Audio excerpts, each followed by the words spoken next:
আসসালামু আলাইকুম। আপনি কি জানেন একজন ফকির বা মিসকিনকে নিজে হাতে ভিক্ষা দিলে কি হয়? আজকের ভিডিওতে সম্পূর্ণভাবে সুন্দরভাবে জানবো। ভিডিওটি না টেনে শেষ পর্যন্ত দেখবেন, হয়তো আজকের ভিডিওটি আপনার জীবনকে বদলে দিতে পারে। প্রিয় দর্শক মন্ডলী, আমাদের বাড়িতে যখন কোনো ফকির বা অসহায় মানুষ সাহায্য চাইতে আসে, তখন কি কখনো বিরক্ত হয়ে মনে মনে এইরকম বলেন যে আবার চলে এসেছে, কিংবা অন্য কেউ বলে দেন যে যাও কিছু দিয়ে বিদায় করো, বা একটু বিরক্ত বোধ মনে করেন? প্রিয় দর্শক মন্ডলী, কিন্তু জানেন কি, নিজে হাতে একজন ফকির বা মিসকিনকে ভিক্ষা দেওয়ার এমন একটি ফজিলত রয়েছে, যা শুনলে হয়তো আজ থেকে আপনার অভ্যাস বদলে যেতে পারে। তো চলুন এই বিষয়ে নবী করিম সাল্লাল্লাহু আলাইহি ওয়াসাল্লামের এক সাহাবীর জীবনের একটি সুন্দর ঘটনা শুনে নেওয়া যাক। ফকিরকে নিজে হাতে ভিক্ষা দেওয়া উত্তম, এর অনেক ফজিলত রয়েছে। উদাহরণস্বরূপ আপনাদের সামনে একটি হাদিস তুলে ধরবো। সেই হাদিসটি জানার পূর্বে আপনাদের কাছে একটা ছোট্ট রিকোয়েস্ট, আপনারা যারা আমার চ্যানেলে নতুন হয়ে আছেন, এমনই সুন্দর সুন্দর ভিডিও পেতে আমাদের চ্যানেলটি সাবস্ক্রাইব করে আমাদের সঙ্গে থাকবেন। হযরত উসমান রাদিয়াল্লাহু তাআলা আনহু বলেন, নবী করিম সাল্লাল্লাহু আলাইহি ওয়াসাল্লামের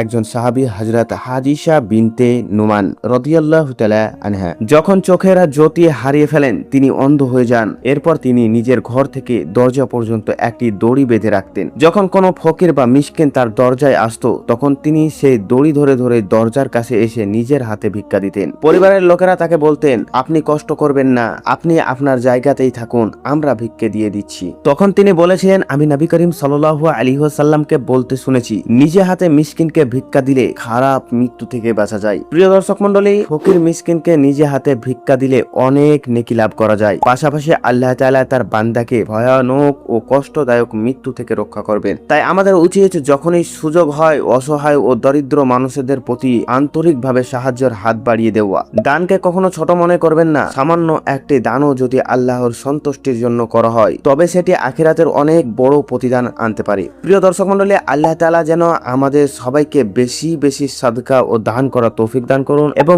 দরিদ্র ও অসহায় মানুষের পাশে দাঁড়ানোর তৌফিক দান করুন। আমিন সুম্মা আমিন। প্রিয় দর্শক মন্ডলী, এই ছিল আজকের ভিডিও। ভিডিওটি ভালো লাগলে একটি লাইক করবেন এবং বন্ধুদের সঙ্গে এমন একটি গুরুত্বপূর্ণ ভিডিও শেয়ার করবেন, এবং এমনই সুন্দর সুন্দর ভিডিও পেতে আমাদের চ্যানেলটি সাবস্ক্রাইব করে আমাদের সঙ্গে থাকবেন। তো দেখা হবে পরবর্তী এক নতুন ভিডিওতে। সকলে ভালো থাকবেন, সুস্থ থাকবেন। আল্লাহ হাফিজ।